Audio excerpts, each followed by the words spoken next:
우리 안디옥 교회에 있었던 여러 가지 문제들이 이제 해결되었습니다. 교회는 다시 평화를 되찾게 되었습니다.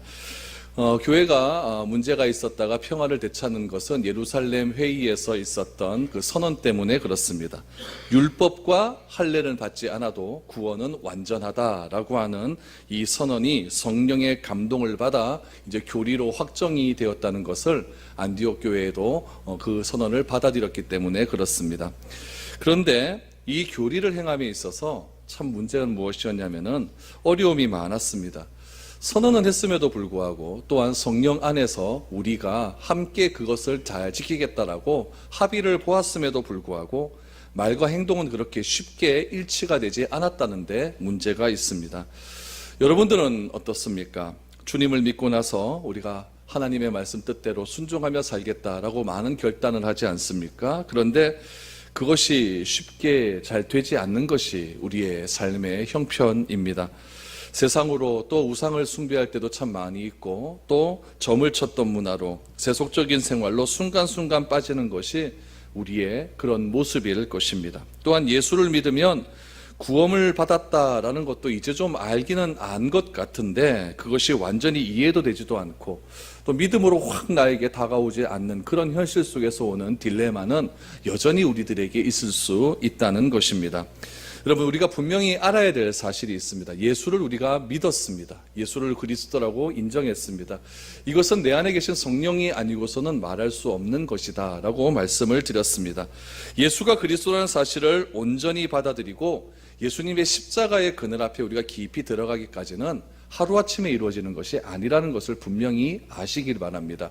오랜 시간이 필요하다는 것입니다. 그래서 그 과정이 결탄코 쉽지도 않고 순탄치도 않고 참으로 어렵고 힘든 과정입니다.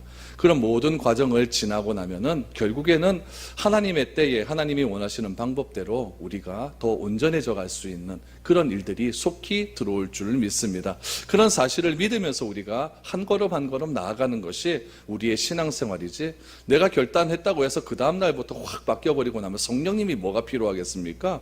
우리는 연약하고 내 힘으로는 안 되기 때문에 내 안에 계신 성령을 자꾸만 의지하게 되는 것이고, 그러다가 넘어지고 또 다시 일어나게 되고, 그러면서 우리가 하루하루 신앙생활에 나가는 것이 우리 정상적인 신앙생활이라는 것을 꼭 기억하시기를 바랍니다. 여러분, 우리는 성인이 아니잖아요. 그렇죠? 완전한 사람이 아니잖아요. 장점이 있으면 단점도 있고 또 잘하는 것이 있으면 못하는 것도 있습니다. 하나님은 우리가 온전하기 때문에, 완전하기 때문에 우리를 부르신 것이 절대 아닙니다. 우리 교회가 완전하고 온전하기 때문에 우리 교회에서 예배를 드리게 하는 것도 절단코 아니라는 것을 알아야 됩니다. 나는 연약하고 나는 부족하고 지혜롭지도 못하고 저 같은 경우는 성격도 급하고 말도 빠르고 하여튼 이런 여러 가지 단점들이 많이 있지만은 그런 것도 다 아시면서 하나님께서 우리를 사랑하여 주시어서 우리를 이렇게 사용하신다는 그 자체만으로도 얼마나 감격스러운 일이 아닐 수 없는 겁니다. 그렇기 때문에 완전하지 못한 나 자신으로 인해서 너무나 이렇게 절망할 필요는 없습니다. 그건 너무 당연한 일입니다. 당연한 일이고, 그런 완전하지 못하는 그런 교회의 모습을 통해서도 우리가 좌절하고 절망할 필요는 없습니다. 서로가 서로를 인정하고 이해해가면서 하나님의 은혜로 우리가 구원을 받았다는 사실, 이 사실 하나를 우리는 굳건하게 지키시면서 하나님이 우리를 어떻게 변화시켜 갈 것인지 이 기대감을 가지고 하루하루 살아가면은 그것이 여러분 온전한 교회로 나아가는 지름길임을 꼭 기억하시기 바랍니다. 급하게 가면 여러분 다칩니다. 천천히, 우리가 하루 이틀 신앙생활하고 끝날 것도 아니고 죽을 때까지 해야 되는데 빨리 완전히 하루아침에 다 완전해져 버리면 이제 재미가 없잖아요. 그렇죠?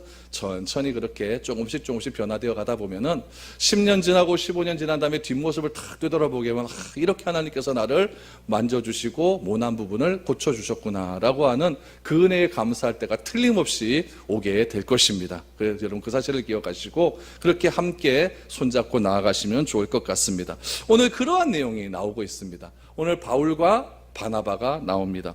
여러분, 바울도 그렇고 바나바도 그렇고 얼마나 하나님께서 귀하게 사용하시는 그런 일꾼이었습니까? 여러분, 바울과 바나바가 성령의 깊은 체험을 했습니까? 안 했습니까? 분명히 한 사람들입니다.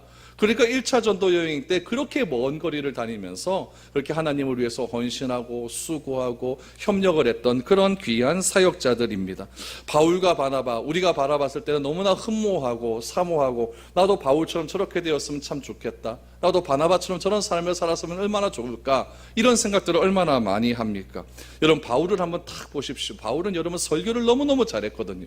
설교를 너무나 잘하는 사람이었고, 변증, 다시 말하면은 어떤 사람이 교회에 대해서, 교리에 대해서 잘못된 것을 말하면은 그것을 되받아쳐서 그것이 잘못되었다라고 말할 수 있는 능력이 뛰어난 사람이 바울이었습니다. 그러니까 바울은 정말 장점이 많은 사람이었죠. 또 바울의 삶들을 보면 기적이 얼마나 많이 일어납니까? 루스드라에서 설교하다가요, 일어나라 그러니까 갑자기 안전뱅이가 일어나는 그런 기적도 일어나게 되었고, 여러분, 능력과 표적도 누구보다도 많이 체험했던 사람이 바로 바울이었습니다. 설교나 또 바나바는 어떻습니까? 바나바는 설교에는 조금 약하고 변증하는 것, 그런 것은 조금 약했지만 그는 어떤 사람들보다도 다른 사람을 세워주는 데는 너무나 일가격이 있는 그런 사람이었습니다. 바나바는 상담을 잘했죠. 바나바는 자기보다 남의 유익을 구하는 데 너무나 좋은 사람이었고, 연약한 자를 너무나 잘 돌보는 사람이었고, 긍휼이 많은 사람이었고, 불쌍하고 연약한 사람들을 보면은 자기의 있는 그 지갑에 있는 돈 다 털어서라도 줄 정도로 그렇게 긍휼이 많은 사람이 바나바였다는 것입니다. 이 두 사람을 살펴보십시오. 이렇게 강한 능력의 소유자 바울, 그거보다는 좀 연약하지만 사람을 좋아하는 바나바, 이 두 사람이 서로 연합하여서 선교여행을 떠나고 사람들을 섬기며 교회를 섬길 때 얼마나 아름다운 일들이 많이 있었겠습니까? 그 사람들은 특징도 달랐습니다. 나이도 달랐습니다. 살아온 환경도 달랐고 배경도 달랐습니다. 그러나 그들은 좋은 팀워크를 이루어서 하나님의 나라와 그 일을 위해서 열심히 사역했던 그런 사람들이었습니다.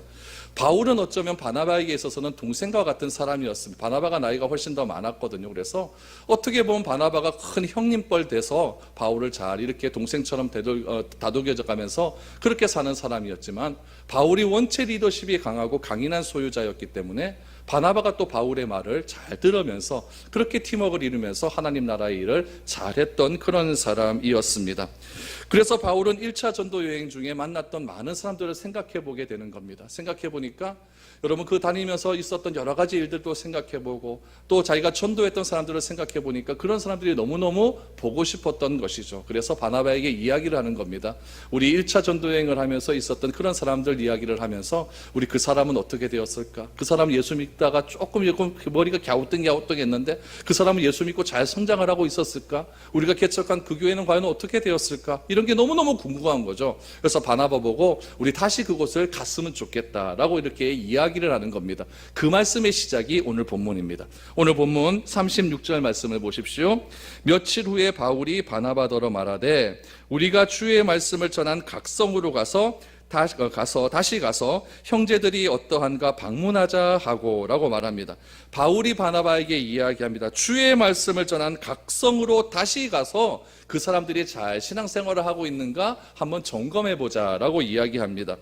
여러분, 1차 전도 여행은 이런 거였어요. 복음 전파에 중점을 둘었어요. 그래서 이방인 쪽으로 가가지고 열심히 복음을 증거하고 주님을 모르는 사람들에게 복음을 열심히 증거했던 그런 것들이 1차 전도 여행이었다고 한다면, 2차 전도 여행은 바울의 생각에는 어떻게 했냐면 그 사람들을 다시 한번 돌보고 양육하는데 중점을 두자라고 하는 것이 바울의 생각이었다는 것이죠. 그런데 바울은 이렇게 양육하고 다시 한번 점검하기 위해서 가고자 했던 그런 일들을 하나님께서 어떤 순간에 확 바꾸어 버리는 사건이 오늘 본문에 일어나게 됩니다. 그 사건이 무엇인지를 한번 살펴보자는 것입니다.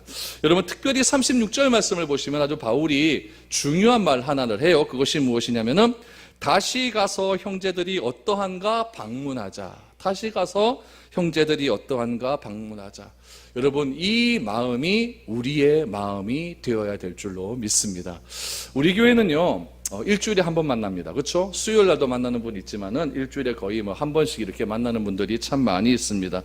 여러분, 성도들이 어떠한가 궁금하고, 우리가 같이 신앙생활 한 사람들이 어떠한가 궁금하고, 또 그 한 주간에 삶을 살아가면서 어떤 일이 있었는지 궁금해야 하는 것이 우리 성도들의 당연한 책임이고 의무입니다. 저 사람이 왔는데 오든지 말든지 이래 보내면 안 되는 거예요.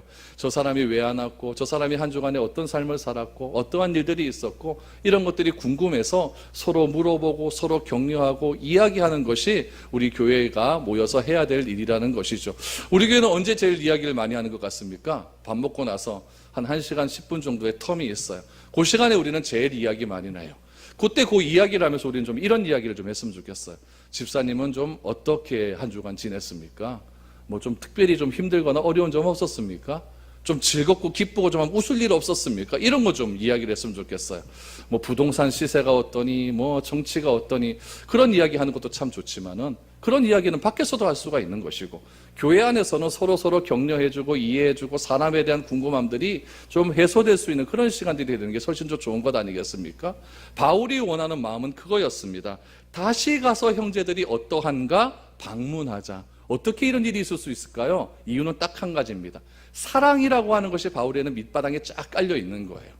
여러분, 그래서 1차 전도여행 가면서 그 사람들을 만나봐야 얼마나 만났겠습니까? 한 일주일, 2주일 만나면서 2주일 동안 같이 있었던 것도 아니고, 그 한 곳에 머물러 있었던 것도 아니고, 여기 갔다 전도하고 또 저기 갔다 전도하고, 그렇게 바쁜 일정을 보냈을 겁니다.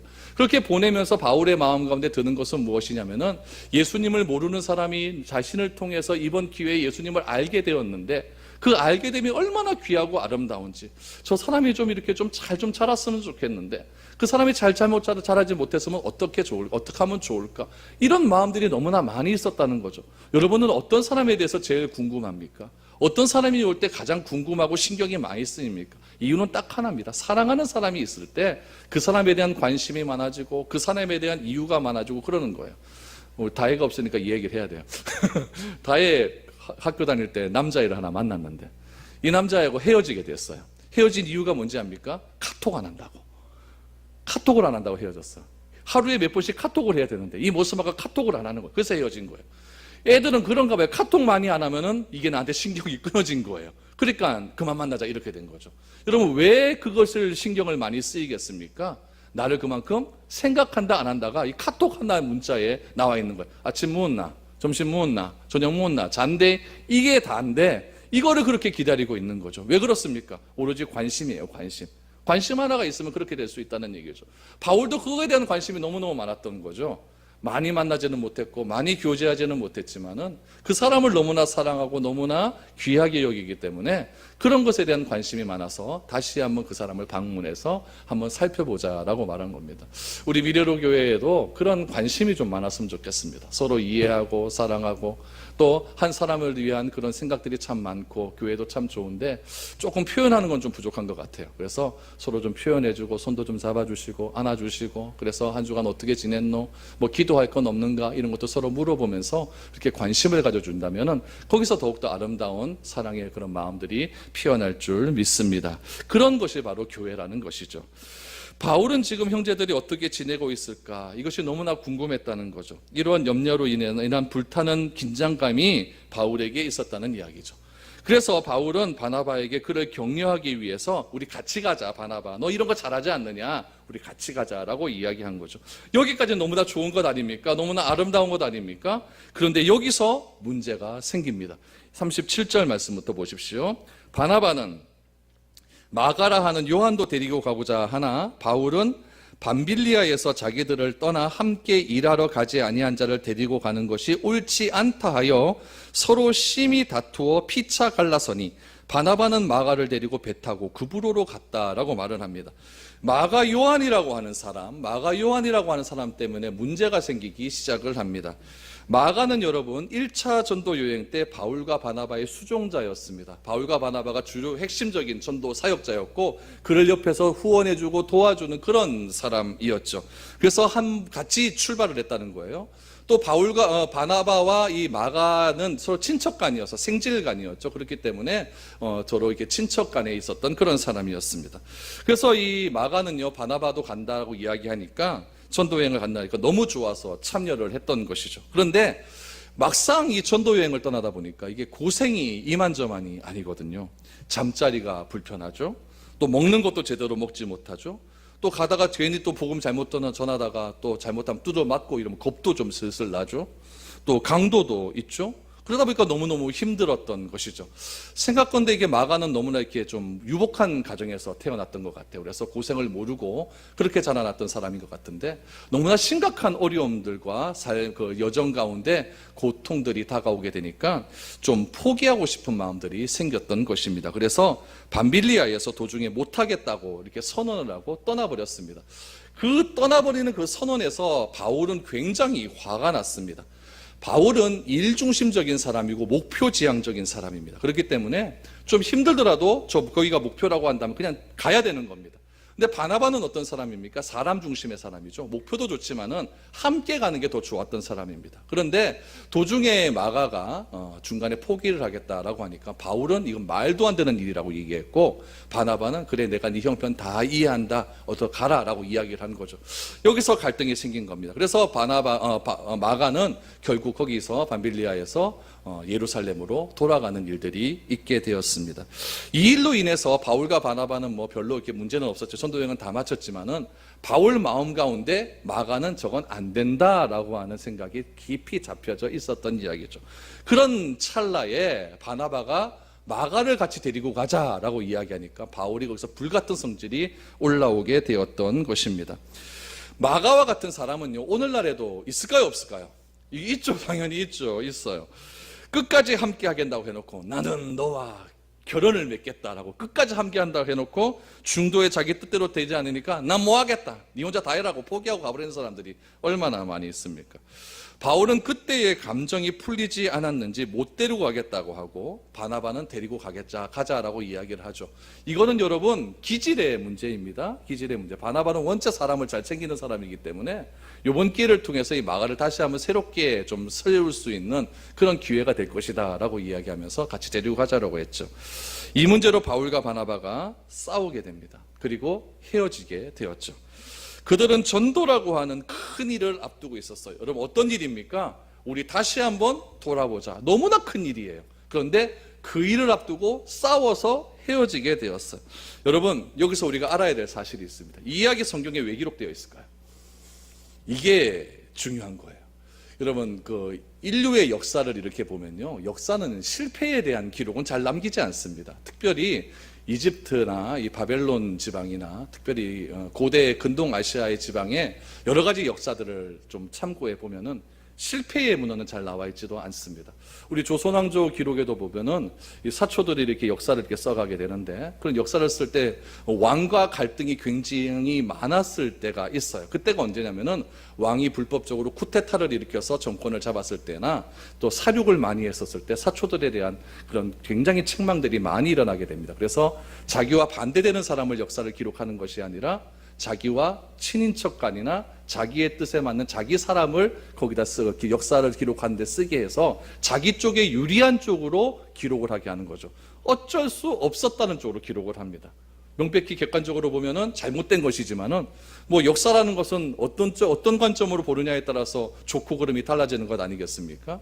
오늘 성경에 이렇게 싸웠다. 그것도 큰 전도하는 일을 앞두고 싸웠다. 이건 별로 하나님한테도 별로 좋은 것 같지 않고 바울과 바나바의 그런 이력에도 스크래치 날 만한 별로 좋은 일인 것 같지 않아요. 근데 왜 기록되어 있을까요? 여기에 하나님의 귀한 비밀이 있다는 것이죠. 성경은 여러분 글자 한자라도 버릴 것 하나도 없습니다. 그러나 하나님께서 성경 말씀에 이 바울과 바나바가 마가 요한의 문제로 인하여 싸운 것을 기록했다는 것은 우리에게 주는 교훈이 있다는 것을 알아야 됩니다. 그럼 어떤 교훈이냐? 만남과 헤어짐의 원리를 잘 알아야 된다는 이야기죠. 그 만남과 헤어짐의 원리를 우리가 한번 살펴보도록 하겠습니다. 첫 번째 원리가 있습니다. 하나님의 일을 할 때도 싸울 수 있다 없다?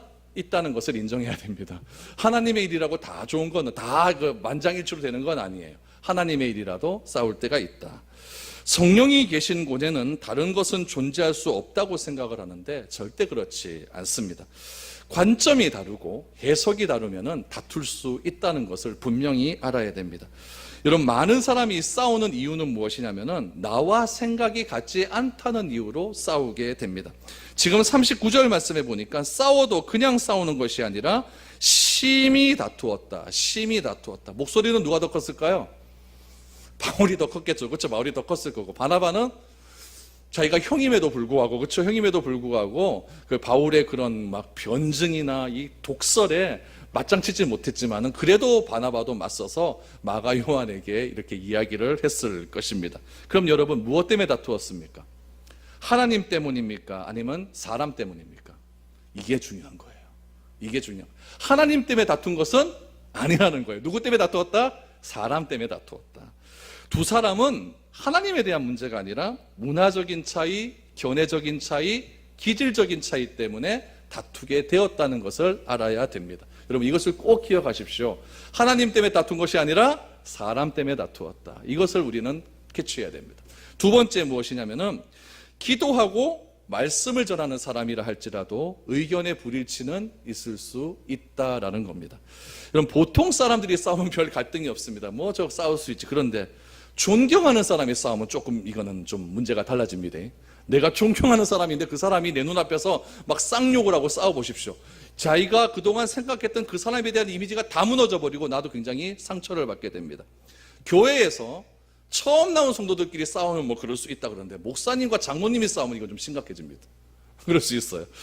여러분, 바울과 바나바 같은 사람이 어떻게 싸울 수 있을까? 이건 우리들의 생각입니다. 그러나 그들이 다투게 되었고 그들이 헤어지게 되었다는 것을 인정해야 됩니다. 중요한 것은 하나님 때문에, 다시 말하면 본질적인 문제 때문에 다툰 것이 아니라 여러분, 무엇 때문에 다투었냐면 비본질적인 것 때문에 다투었다는 것을 해야 됩니다. 그래서 우리가 교회 안에서 싸울 수는 있습니다. 교회 안에서 어떻게 안 싸울 수 있습니까? 싸울 수 있죠. 그러나 교회 안에서 싸우는 이유가 하나님 때문에 싸우는 것이라면 그건 절대 싸워서는 안 됩니다. 사람의 문제나 의견의 차이나 그런 것들 때문에 싸울 수는 있다는 것을 알아야 됩니다. 우리는 상대방의 취향의 문제, 체질의 문제, 기질과 성격의 문제 때문에 그러므로 비판해서는 안 되는 겁니다. 여러분, 오늘 본문에서도 사람 때문에 싸웠다고 하는 것은 무엇이냐면 그 사람이 나와 같지 않기 때문에 싸우게 되는 거예요. 조용한 것을 좋아하는 사람이 있습니다. 그렇죠? 우리 교회도 조용한 것을 좋아하는 사람이 있어요. 그런데 저는 조용한 것이 싫습니다. 저는 오늘 좀 시끄러웠으면 좋겠어. 조용한 것이 좋은 것이 있고 시끄러운 것이 좀 시끌벅적한 것을 좋아하는 사람들이 있어요. 시원하게 말하는 것이 좋아하는 사람이 있고 좀 애둘러서 말하는 것을 좋아하는 사람이 있습니다. 일을 벌리는 사람이 있고 그 일을 수습하는 사람이 있습니다. 이런 차이 때문에 비판하거나 판단해서는 안 된다는 이야기죠. 이것은 여러분, 좋고 나쁨의 문제가 아닙니다. 생각이 다르고 취향이 다르고 기질이 다르기 때문에 그렇습니다. 서로 다르기 때문에 같은 문제를 놓고도 다른 관점으로 이해하고 해석할 수 있다는 이야기입니다.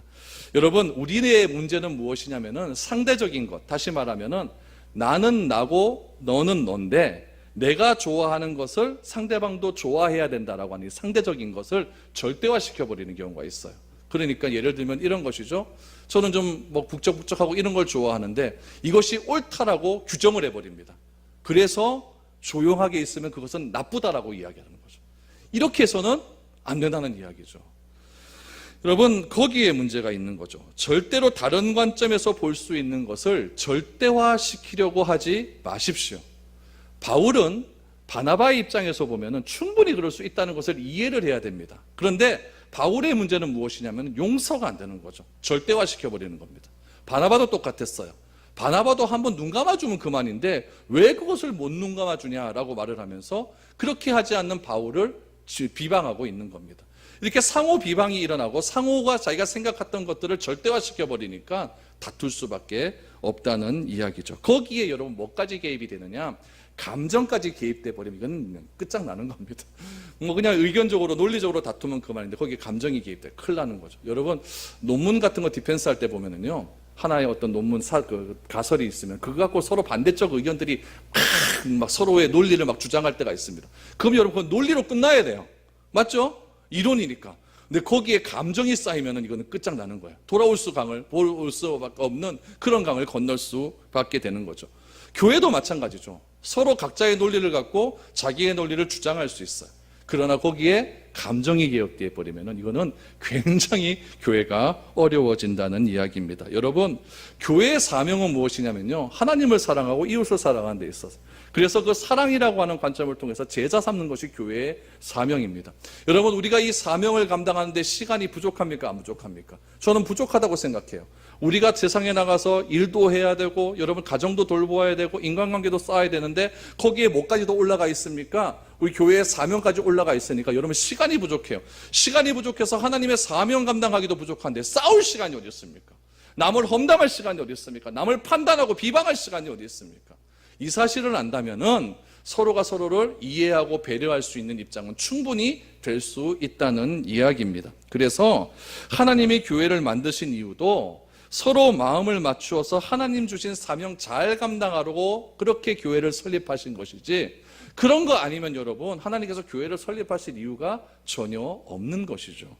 바로 그 사실을 우리는 바울과 바나바를 통해서 배워야 한다는 것입니다.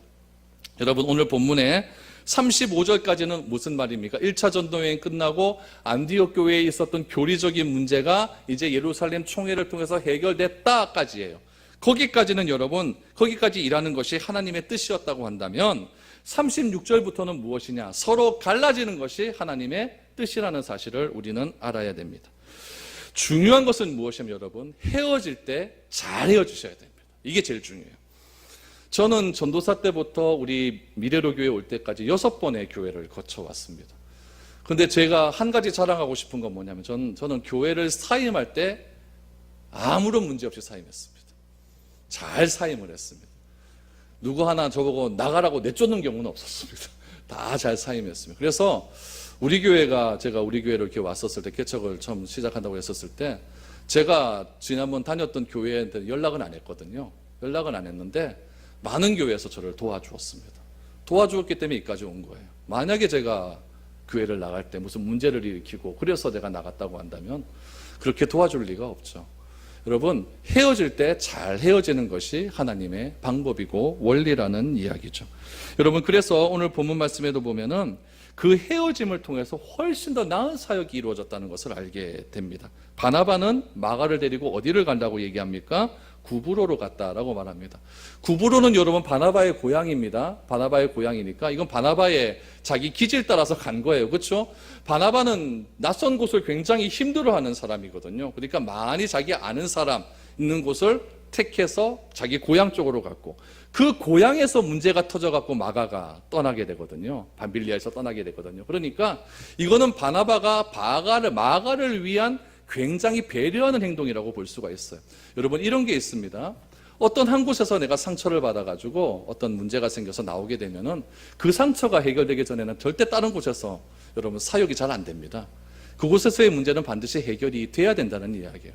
바나바는 마가를 데리고 구브로로 갔는데 거기서 어떤 문제가 있었던 것 같죠. 그 문제를 마가를 데리고 해결해 주기를 원하는 겁니다. 얼마나 바나바의 마음이 넓습니까? 얼마나 바나바가 마가를 배려하는 마음이 큽니까? 하나님께서는 이 마가 한 사람을 바나바를 통해서 더욱더 잘 세우고 성장시키기 위해서 이런 갈등을 더욱더 유익하게 하셨을지도 모릅니다. 훗날 뒤에 가면은 바울이 결국 마가하고 다 조금 화해하는 장면들이 다 나오게 됩니다. 결국 이 헤어짐은 바람직하고 좋은 헤어짐이 되었던 것이죠. 그래서 바나바는 마가를 데리고 다시 구브로로 가게 됩니다. 반면에 바울은 어디로 갑니까? 정반대의 도시로 가게 되죠. 예루살렘에서 파송되었던 유다와 실라. 유다는 누구? 유다와 실라 누구였습니까?